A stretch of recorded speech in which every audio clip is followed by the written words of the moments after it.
Ronald, you have a very strong background in the financial sector, asset management, deposit trading. As far as I understood, can you tell us something about your experiences? For how long did you work there? Well, my experiences are more complicated than what you mentioned just now. Actually, I have been an entrepreneur my entire life.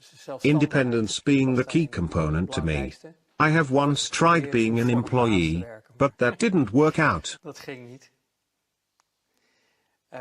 Being an entrepreneur, I have seen many sectors, amongst which I have experienced the financial world. All my other companies as an entrepreneur, like my own fashion line for ladies, car dealership and also import-export, had me involved to such an extent with building up my own fortune. It inherently guided me into the world of finance. Working in import-export, you encounter different currencies and you have to go to the exchange to trade through brokers. And one of the brokers said at some point, "Ronald, I've been looking at your life for a long time and you are always busy. You earn money, we know, but what is your goal?" And I replied, "The only goal I have as an entrepreneur is to earn as much money as I possibly can. Because, the more money I have, the quicker I can retire, be free and of course have status. Basically everything you want in this society, or at least, that's what I thought back then." So the broker said, "In that case, stop what you are doing now, stop with all those companies and just start dealing money, go into the financial world." And that is the beginning of that situation that is connected to your original question. The broker had a place in the exchange market and he dealt in currencies, deposits, so trading in assets to make money out of differences in interest rates, and that involved the aforementioned asset management.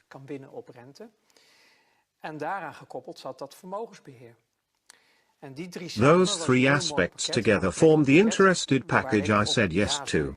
He said, "All right, you can take my place here, I'll train you, introduce you into the network, but in exchange I want 10% of your annual earnings."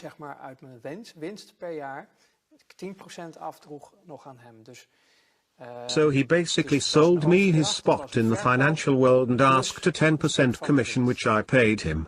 I said, "Yes, fine with me." Then he replied, "There is one thing you need to know, if you can't put your conscience in the proverbial freezer, and I don't mean on -18 degrees, but on -100 degrees, then don't get involved in this." That was the message. You want a lot of money, you can obtain that, I can help you, but it comes at a great cost. Because you cannot do this with a clear conscience.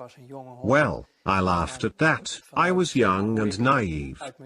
From my youth, from the way I came into life, my far from ideal youth led me to develop a certain view of the world and humanity. What do you mean by that? No warm, loving family?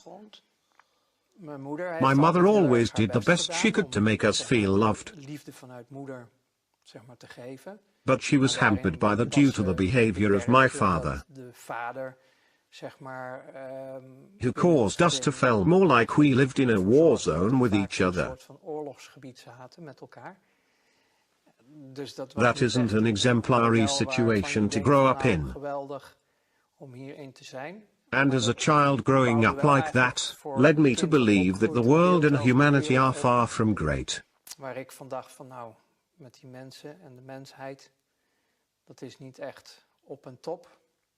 So putting your conscience in the freezer was fitting in as a starting point? I was partially already used to doing that out of self-preservation. So to put my conscience in the freezer was not an impossible task to me. So it became a survival mechanism to you? Yes, yes. And my view of humanity and the world around me wasn't exactly positive either. I only thought of myself, that the way I grew up to be out of self-preservation, and I got into that deal. which meant that slowly I built up a customer base. And as I improved my skills within the network, I got deeper into the financial world.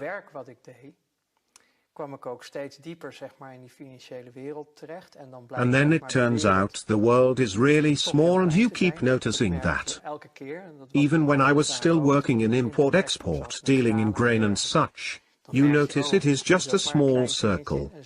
And if we talk about the hardcore circle in the financial world, I don't mean Miss Jean at the bank, but the big global flows of money which you use for trading. Zeg maar de grote geldstromen die op aarde rondgaan, waar je mee gaat handelen. You are talking about worldwide cash flows, so not the Netherlands in particular where you started working? The Netherlands do play a distinct part in this story, but the world does not revolve around it. Nederland is niet het centrum van de aarde. The Netherlands are a part of a large global financial system, in which you work through exchange mark if you want to do official transactions. Als je officiële transacties wil doen, kan je dat via beurs doen. En heel veel banken, and many banks, who do the currency exchange, de geldwisselaars zijn, get certain assignments from clients, which they can't get away with easily. Moeilijk mee weg kunnen. Then the need arises for people like me, who were the straw men where big money flows are involved. Je kan ook zeggen de loopjongen van het grote geld. We used certain financial constructions, international legislation, to move money in such a way making everything okay. Het geld zo gaan bewegen dat het allemaal oké is. So all supervisors, regulatory bodies that are in place worldwide, because they are. That no one wakes up seeing what is going on, like a year or two ago, with the scandal around Panama. The Panama Papers. Yes. Tax evasion. I think, well, it was about avoiding taxes. Tax evasion is when you break all the rules. This had to do with avoiding. But when you see what happened there, I'm like, guys, that is old news. And who are you bring with that, because it is peanuts and hardly relevant. However, for the common people, that is great news, but it is not anything big. But it does show there is something very wrong in this world. For example, there are people in the Netherlands, with certain positions, who have bank accounts in Panama, with legislation that allows them not to pay taxes in the Netherlands, which is completely legal. Constructions like that were part of my job. When we had to change currency, we had changes, the first boycotts in Iraq in the early 90s.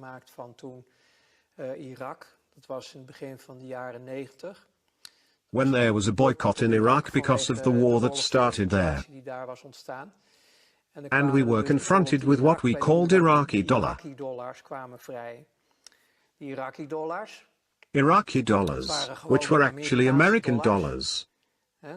The American dollar has a direct relation to the oil prices, which made it a world trading currency backed up by oil. As long as that connection is in place, the dollar has a value.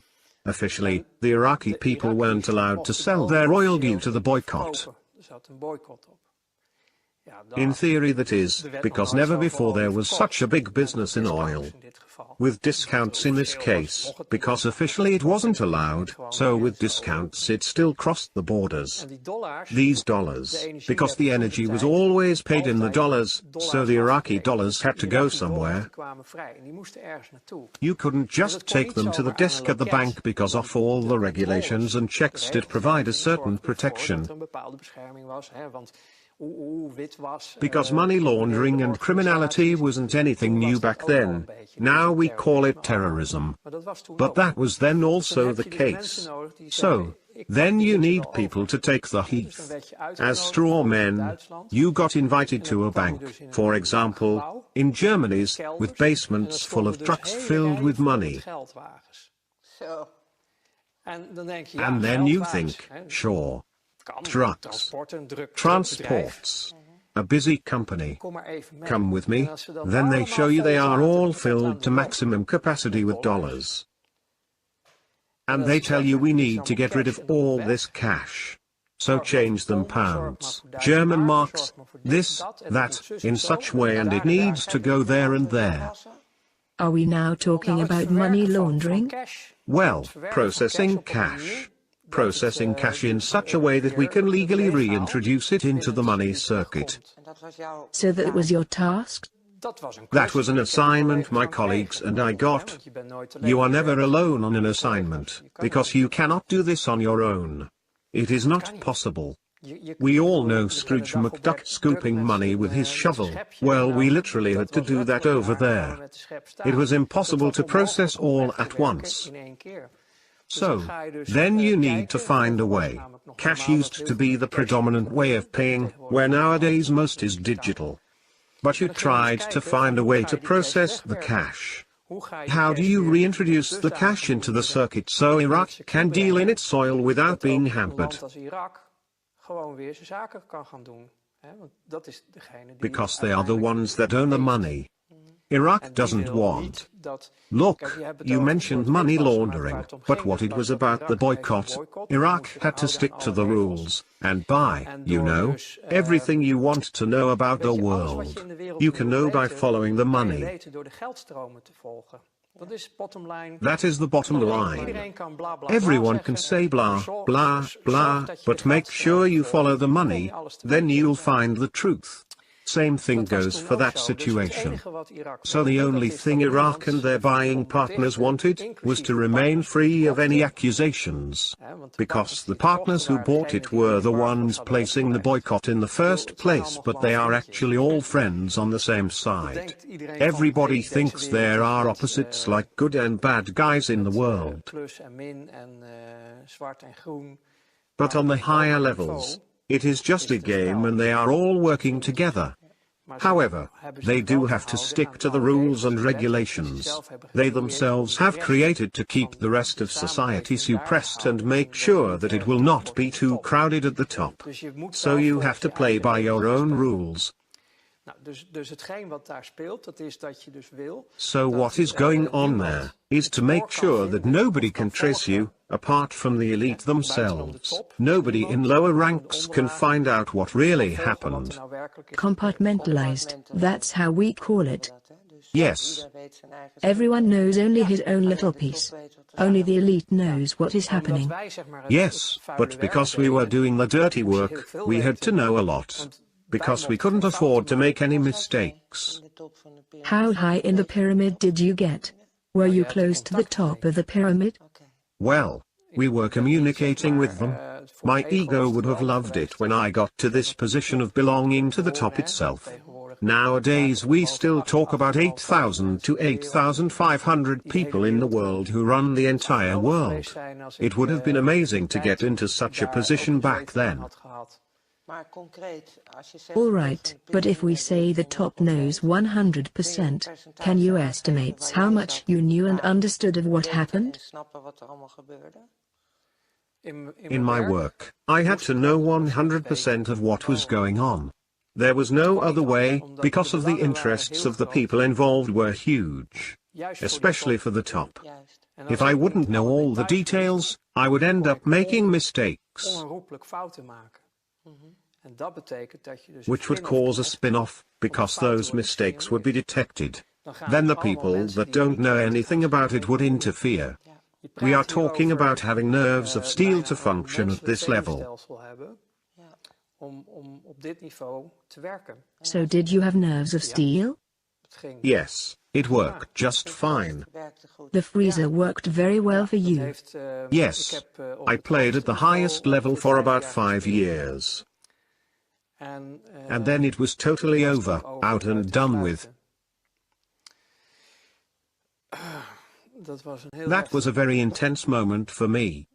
That happened suddenly? Well, no, the thing is, I gave a small example of what was involved. binnen die handel speelde. So, in this case, currency exchange, dollar to something else, deposited in a safe manner, and managing assets well, so it could grow to rate of return, leading to reinvestments with the money. The level I played at in those 5 years. And that didn't happen overnight, you need to earn your place. I am skilled at connecting the dots, information in order to achieve a full picture of all the things involved. Informaties op een bepaalde manier met elkaar te combineren. That need to be taken into account within the playing field, which is a very detailed process. You stand out when you are gifted in this. This is the reason I was trusted with the full 100% of the information where it concerned my jobs. So, I didn't know about everything they knew, but everything that I needed to know regarding the case I was working with colleagues. I was often put in the leading role, because I kept a good overview of the situation. You're good at making quick switches. Yes, and I was good at innovative thinking to solve the problem. I had fun, creating solutions in such a way to always stay ahead and outsmart them. Staying within the rules of the game but playing around with them to make everything match up. I love that game. However, on the other hand, you had a great amount of responsibility and you learned more and more about the real world, since through the financial world you learn all of the actual truth. So you say all, in what regard? Well, your clients give you glimpses of how the world really works. In hindsight, I still didn't know everything. But I did know a lot.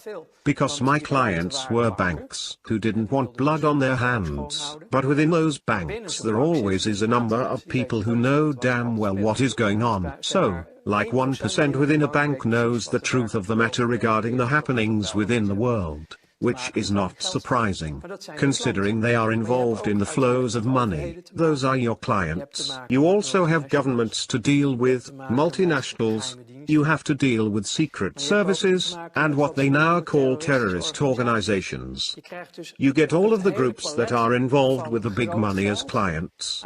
Then you start seeing the connections, so, they might be compartmentalized as you just mentioned, regarding knowledge. But because I am in the middle I see how they relate to another. You see the money coming from this place, then going to that place, etc. You keep gaining information and thereby an overview of what is really going on.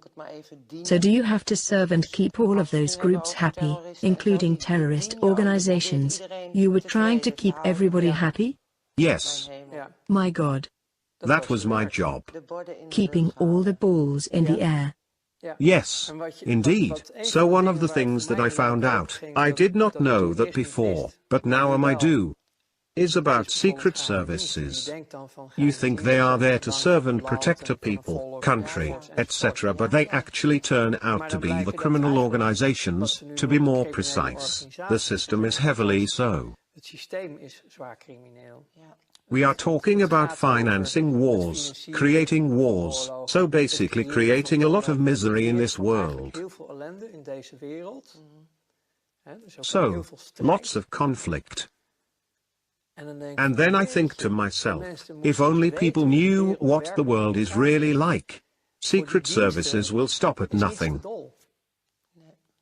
Nothing. But they also have their flows of money, because if they are trading in drugs or weapons or, for that matter, people, all that money has to go somewhere. Everything has to be financed. You say if, but you could confirm they are doing this? All of them? All of them? So the entire world as we think we know it, is just an illusion we believe in. Which is something you find out in this line of work and where it all went wrong for me, to put it that way. Right. You mean, finally that is. In hindsight, yes, it was for the best, but my freezer started to malfunction. There were things happening. For example, I went to a different trade market and one of my colleagues there said, "Ronald, you remember that case with the Italian lira? I sometimes mention that during talks as well. Do you remember those deals, in which we did massive dumping of the lira, which reduced the value of the currency? Which caused a company in Italy to be hit in such a way. They went bankrupt." And then you hear at the exchange, "You remember that successful deal with the lira?" Yes. And then they say, "Did you know that the owner committed suicide and left a family behind?" Things like that. And back then we laughed at it. Altogether, all of us. We looked down on people, mocked them. It was just a product, waste. Everything was worthless trash. Nature, the planet, everything could burn and break. Just useless parasites. Just as long as we met our goals, as long as we were growing, many of my colleagues ended up drinking or using drugs. Not me. Maybe I should have. Or not. No, in hindsight, it was for the best and I'm happy to still be alive. However, all those horrible things started to eat at me. Can you give an example? Because I can sense a lot of terrible things happen to you. Yes. It is difficult for me to talk about. I can feel that, but only whatever you wish to share is all right. Yes. I only talk about things I want to tell. But it does evoke lots of emotions, and with my conscience not being in the freezer, it touches me deeply. Yes, I feel the same way. All right. Can you tell me the worst thing that has happened that caused the tipping point in your situation? Well, that was the beginning of the end. You get so deep into these circles.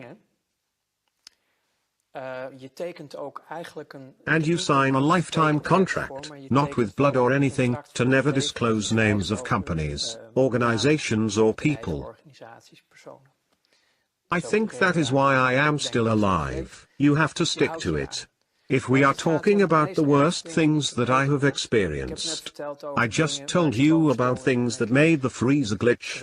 My conscience started to show itself. Let's put it this way. I was training to become a psychopath and I failed. I did not complete the training and didn't become a psychopath. My conscience came back, and the most difficult part for me was, because I had such a great status there, I was a success. I was trusted with the people playing at this level. Mensen in deze wereld die dus op dat niveau speelden.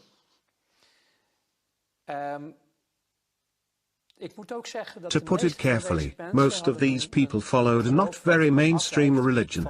So, you have Catholics, Protestants, all sorts of religions. These people, most of them, were Luciferians. And then you can say, religion is a fairy tale, God doesn't exist.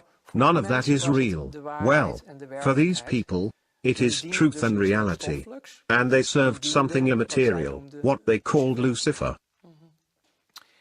And I also was in contact with those circles, only I laughed at it because to me they were just clients. So, I went to places called Churches of Satan. So now we are talking about Satanism. Yes. So, I visited these churches, just as a visitor, dropped by. And then they were doing their holy mass with naked women and liquor and stuff. And it just amused me. I didn't believe in any of this stuff, and was far from convinced if any of this was real. It was just a spectacle to you. Yes. In my opinion, the darkness and evil is within the people themselves. I didn't make the connection yet. So I was a guest in those circles, and it amused me greatly to see all those named women and the other things.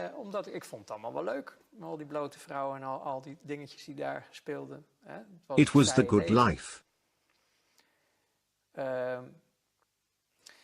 But then at some point, I was invited, which is why I'm telling you all this, to participate in sacrifices abroad.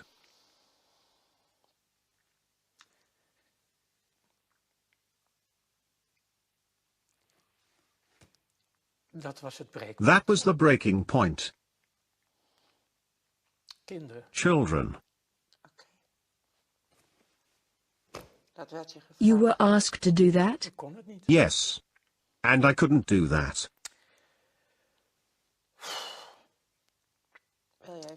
Would you like to stop for a moment, by the way? No. And then I started to slowly break down. I lived through quite a lot as a child myself, and this really touched me deeply. Everything changed. But that is the world I found myself in. And then I started to refuse assignments within my job. I could no longer do it, which made me a threat. I was no longer capable of functioning optimally. My performance started to shake and I had refused tasks. I had not participated. The purpose of the whole thing, eventually, in that world, is that they have everybody in their pocket. You need to be susceptible to blackmail. And blackmailing me proved to be very hard if I look back on it. They wanted to do that through those children. And that broke me. Is that, you are not telling me something new, what they also do in politics? If you Google this, you'll find enough worldwide witness accounts to know this isn't a Walt Disney fairy tale. Unfortunately, the truth is that worldwide they have been doing this for thousands of years. I once studied theology, and even in the Bible you find references to these practices with Israelites. The reason the first 10 tribes were banished to Babylonia was because of these rituals with children,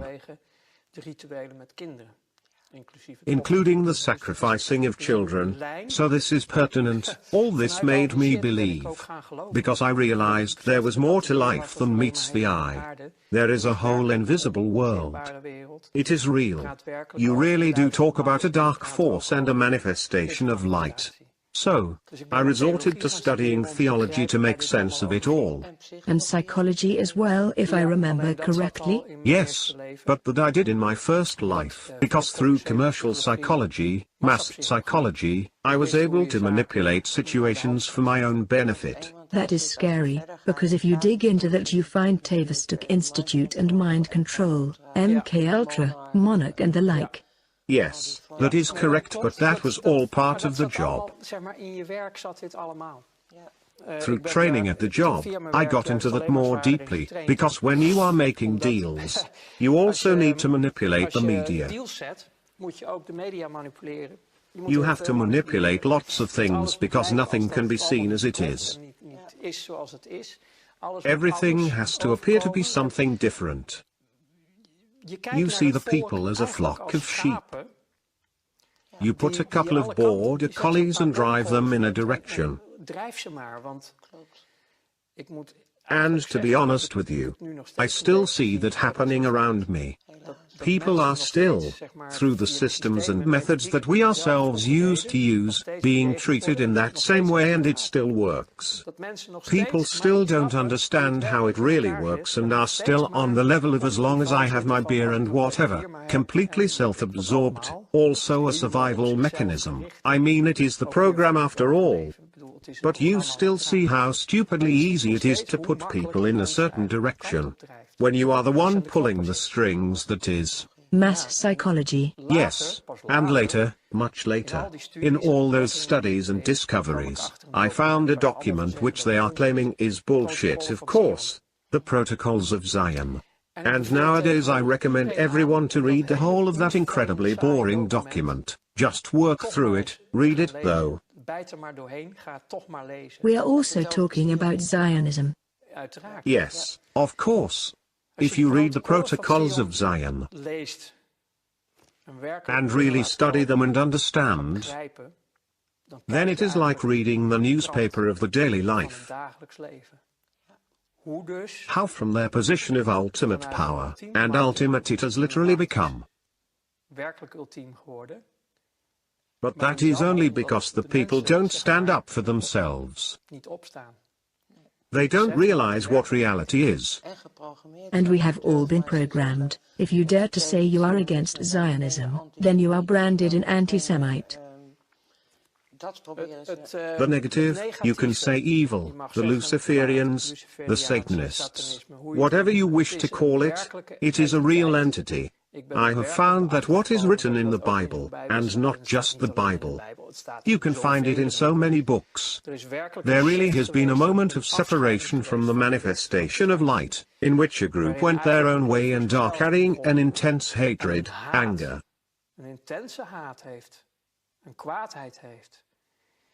The people who do not underestimate the severity of this are but few. Because this is an all-annihilating force that hates our guts. It hates creation.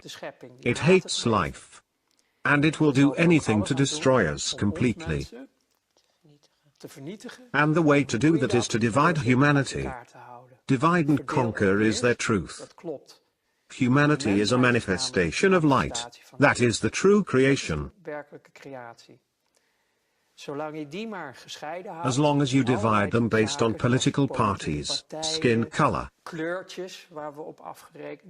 you name it, then you, from a Luciferian point of view that is, suppress the full capacities of your enemy, their full power. They can't stand up for themselves. Because if that would happen, the Luciferians would lose. Then this monster, the greedy monster, would disappear. I tell people about this old American general who puts an entire room of people in the dark. The eyes adapt to the darkness, but you can't see a thing.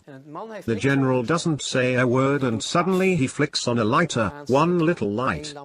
And due to the prolonged darkness, you experience a manifestation of light from a single point and everyone can slightly see each other again. And then he says, that is the power of our light. Beautiful. Unite. Unite. Come together. And this entire shit story ceases to exist. That's how fast it could happen. But that is easy for me to say now. But then I was in a period of my life in which I was crumbling down. Could you tell us something specific about that? How did that happen? Because you were invited. I started to refuse assignments. My conscience came back after the request involving the children and I started to refuse more and more. I had a conscience and I couldn't function anymore. But you did still show up at work after that? I didn't really have a choice. I had my own business with several offices and employees. Everything was still rolling. It must have been hard. Yes, it got very hard, all the tensions. So, on the one hand you are playing with money on a high level, in which you can't afford to make mistakes. Otherwise everything falls down at once. Your entire business is ruined, everybody involved, including yourself. Then you are really screwed. So that brings a lot of stress, factoring in the resurfacing of a conscience. I was warned off when I got into this. Don't do it if you can't put your conscience at minus 100 degrees in the freezer. And you probably realized that then? Yes, I heard myself laugh at it back then, but it wasn't a joke at all. I totally did not understand where I really got into. And your proverbial freezer was switched off? Broken. I couldn't do it anymore. So, I tried to work through it, keep up appearances. I didn't know how to get out of this. I was trapped as well. Everybody was trapped. This all led me to crash completely eventually. My body just simply stopped. The first thing I saw was my mother crying at the intensive care. You ended up at the IC? Yeah, I really shut down. You had literally crashed? Yes. Yes. At that time I didn't believe in anything, not I can still recall how I saw, From that corner, I was looking down upon myself. I saw how they were working on me. You had a near-death experience. Well, you could call it that. I have seen I am not my body.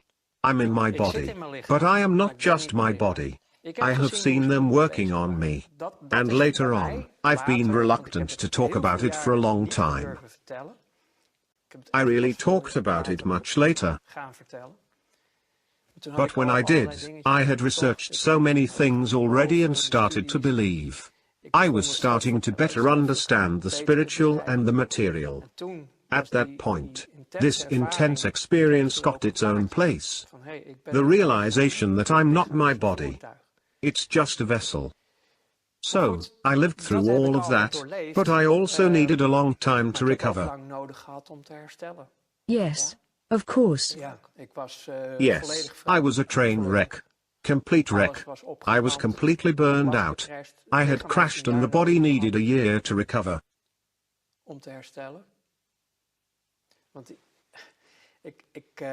Because I don't really want to get into it now, but in those circles, I got tortured physically during my exit time. This was in order to make sure I would never break the contract of secrecy. So, I was taken for a certain amount of time. I was treated. All those factors together just increased the stress I was experiencing. Literally running full speed towards my own end. Do you mean abductions, as well call it, or programming? No, they exposed me to certain types of torture.